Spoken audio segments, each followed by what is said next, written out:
Pak ditë para nisjes zyrtare të sezonit turistik, autoritetet vendore në Vlorë kanë intensifikuar kontrollet në teren, me synimin për të garantuar një mjedis më të rregull dhe të aksesueshëm për qytetarët dhe vizitorët. Inspektorati Mbrojtjes së Territorit ka ndërmarrë një aksion të gjerë në zonat më të frekuentuara të qytetit, duke u fokusuar kryesisht tek lokalet, baret dhe restorantet, të cilat operojnë përgjatë vijës bregdetare dhe në qendër.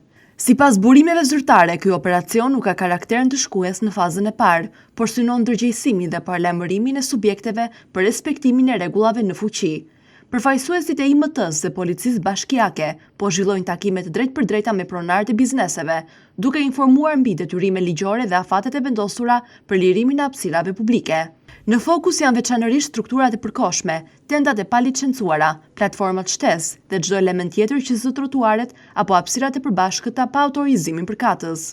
Autoritetet theksojnë se rregulli dhe standardet urbane janë thelbësore për të ofruar një përvojë cilësore për turistët, si dhe për të garantuar lëvizjen e lirë të qytetarëve.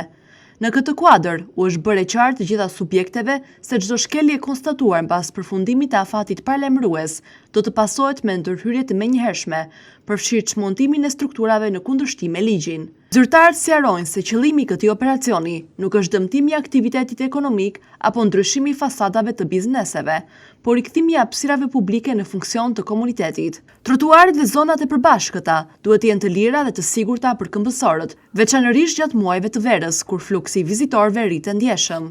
Aksioni pritet të vijojë edhe në ditët në vijim, me kontrolle të shtuara dhe monitorim të vazhdueshëm, deri në përmbushjen e plotë të objektivit, një Vlorë me rregullt, më funksionale dhe më mikpritëse për të gjithë.